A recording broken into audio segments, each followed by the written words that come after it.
Hello la communauté, c'est Koupax Miniature et je vous souhaite la bienvenue sur Radio PR, la radio 100% One Page Rules. Aujourd'hui on est en avril 2025 et on va faire le point sur les news de mars 2025. Au programme, des figurines qui ne font pas l'unanimité, des événements et des campagnes prometteuses et des vidéos à ne pas manquer. On commence avec les sorties du mois de mars du Patreon OPR. On aura de la force de défense humaine et des elfes des bois. On commence évidemment par du très lourd, et je dirais même plus du super lourd, avec ce tank, magnifique unité des forces de défense humaines, qui est la plus chère de leur liste, à 900 points de base et qui peut monter jusqu'à 1300-1400. C'est donc un beau bestiau, il peut avoir transport 21, il a 24 points de vie de base et peut monter à 30 si vous améliorez, et il a une panoplie d'armes assez impressionnante à sa disposition. J'apprécie particulièrement le Doom Cannon avec 32 portées, 6 attaques, AP3, Deadly 3. Voilà, vous avez de quoi faire très peur à vos adversaires. Niveau visuel, il est plutôt bien. Le mortier à l'avant est un peu évocateur, / curieux. Et la paire de chenilles est sympa, ça fait un peu véhicule Halo, ça fait futuriste. Je trouve ça plutôt chouette, surtout qu'il y a aussi pas mal d'espace pour mettre des décalcomanies ou personnaliser le tank si par exemple vous voulez rajouter des sacs de munitions, des gens dessus, enfin vous avez le champ libre. On a ensuite le gros du Patreon avec grosso modo un groupe de recrues, des camions pour le transport et des walkers. Alors OPR nous dit qu'il y a 10 recrues effectivement, 4 trucks, alors ça c'est plutôt parce qu'il y en a 2 plus 2 autres avec des options différentes. Là on voit le canon et la petite tourelle. Et au niveau des walkers, ils disent qu'on en a 11, 4 combat walkers et 7 tactical walkers. Alors combat walker, je pense que c'est plutôt corps à corps, alors que tactical un peu plus axé distance. Vous voyez qu'ils sont en tout cas assez similaires. Ce qui change là, c'est juste l'inclinaison de la tête et les bras. Et on a ensuite 56 socles texturés pour les forces de défense humaine et des game aids, donc j'imagine des dés. Si on zoome un peu, on a ici les héros, 3 héros différents, les têtes changent, vous avez un homme, une femme et un autre, je me souviens plus exactement de son apparence. On a ensuite les recrues, qui sont donc les unités en 5-5 il me semble, la piétaille quoi, que vous envoyez en groupe de 20 avec un commissaire pour leur faire tenir leur morale. Et les walkers, alors là, plutôt badass, des haches, des boucliers, des mitrailleuses, vous avez pas mal de combinaisons différentes. Là encore, avec des bonnes grosses armes. Ils en ont aussi une version encore plus grande, il me semble, version vraiment titanesque, et je les trouve assez cool. Ça fait un peu Titanfall, clairement, et c'est une inspiration que j'apprécie. On a ensuite les véhicules, les versions alternatives des APC. Donc là, c'est vraiment pour transporter vos troupes à la mort ou au combat. Encore des walkers, parce que oui, du coup, One Page Rules a dit effectivement on n'avait qu'une seule pause, mais comme vous risquez d'avoir beaucoup de walkers dans certaines listes, on a décidé de proposer 2 nouvelles pauses. Et donc, en plus du walker de base, avec les 2 pieds fichés dans le sol, on en a 2 autres sur des Tactical Rocks. On passe aux Wood Elves, et là, pardon, ça va être un peu triste niveau visuel parce que aucune trace de visuel sur le Patreon ni sur internet. Je ne sais pas ce qu'ils ont fait de ces figurines, mais en tout cas, vous avez aussi du choix, de la piétaille, des unités un peu plus élites comme celles qu'on voit à l'écran, qui me font penser à Hollow Knight, donc vraiment côté insecte cartoon, et j'aime beaucoup. Je sais pas si je suis aussi fan du reste de l'armée, j'aime peut-être moins l'infanterie, mais en tout cas tout ce qui est homme-bête où ils prennent plus de risques, bah finalement je trouve que c'est ce qui rend le mieux. Ensuite on a bien sûr les socles et les gaming aids comme pour les forces de défense humaine. Ensuite on a un pack avec un peu tout et n'importe quoi, notamment du terrain, là c'est Desert Terrain.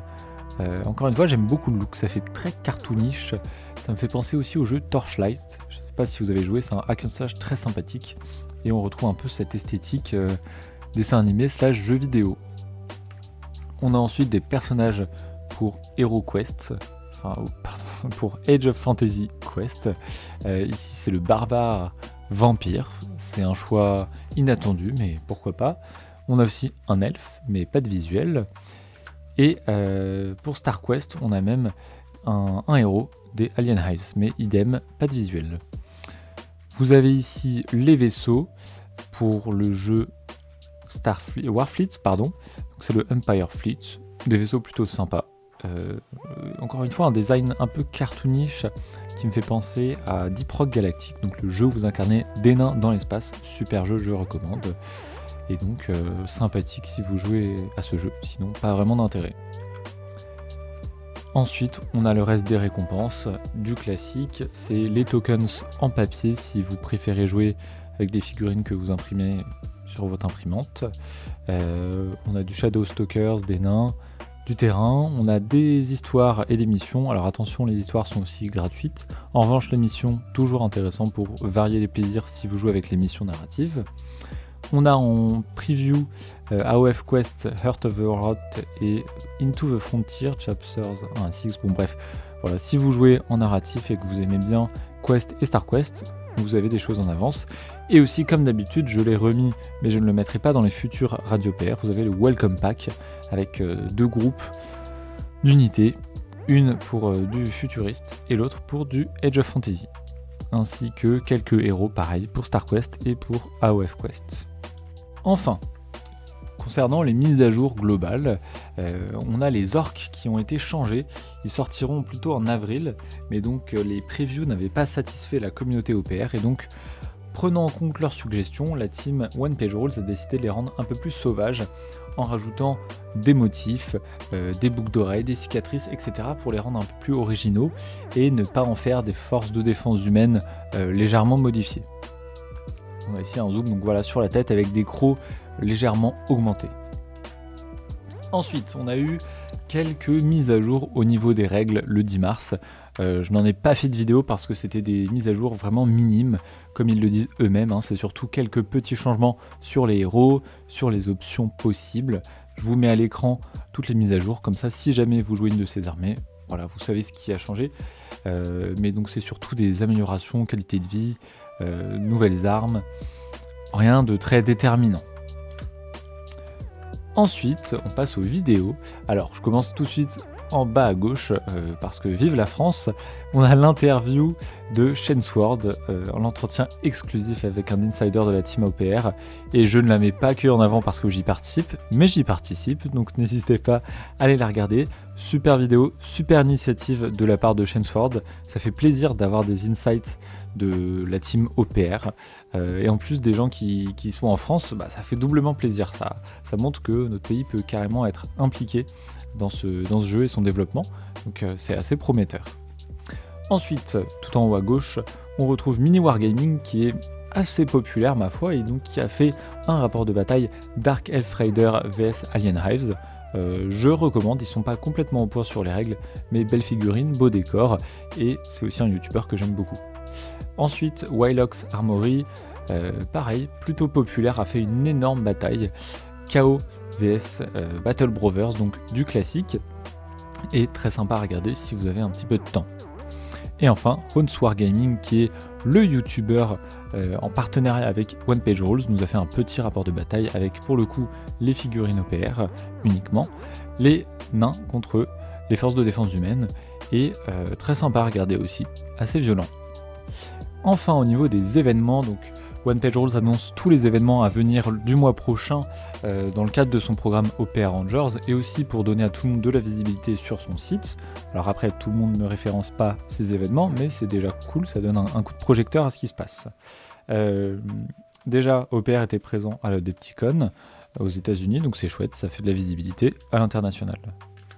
On a plusieurs events en France, je vais les défiler, n'hésitez pas à mettre sur pause s'il y en a qui se passent dans votre région. On voit que le Gobelin Farceur et les Figouzeurs organisent pas mal d'événements et ça fait plaisir. Je participerai d'ailleurs au tournoi Balance ton dé le 25 mai à Bornel, donc c'est en Ile-de-France, et ce sera du Grimdark Future. N'hésitez pas à vous inscrire aussi, plus on est de fous, plus on rit et plus on va se taper sur la gueule. Enfin, pour ce qui va arriver, en plus des orques, on va avoir des nains pour Age of Fantasy, Gaetano nous a partagé les concepts, donc c'est un mix un peu steampunk, un peu rétro de nains. Vous voyez le dessin à l'écran et c'est assez inspiré, assez différent de ce qui existe. Donc plutôt intéressant. J'ai hâte de voir à quoi ressembleront les figurines, mais j'espère qu'ils vont en faire quelque chose de chouette. Ce qui est bien, c'est qu'au niveau des proportions sur les nains, c'est moins embêtant que sur tout ce qui est humain ou elfe, où là, entre deux gammes de figurines, ça peut vite faire bizarre. Les nains, c'est normal qu'ils soient pas vraiment de la même taille, donc par définition, ce sera moins choquant.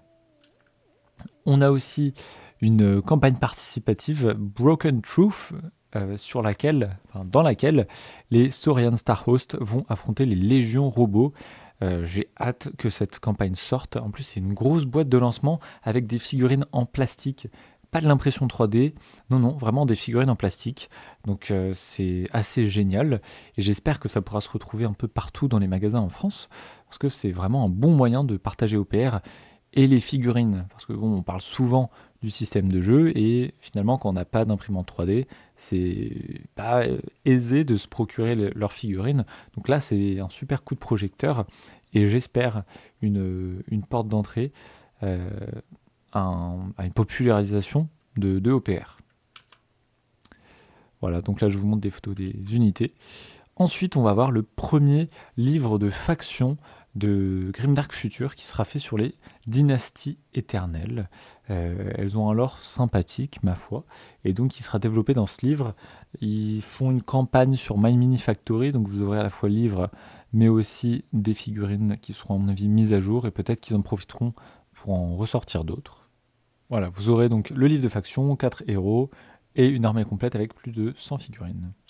Et enfin, sur ce qui nous reste à venir pour les prochains mois, au niveau des sorties, on va avoir encore des elfes des bois et les maraudeurs orques qui vont sortir sur les 3 prochains mois, donc au moins jusqu'en juillet.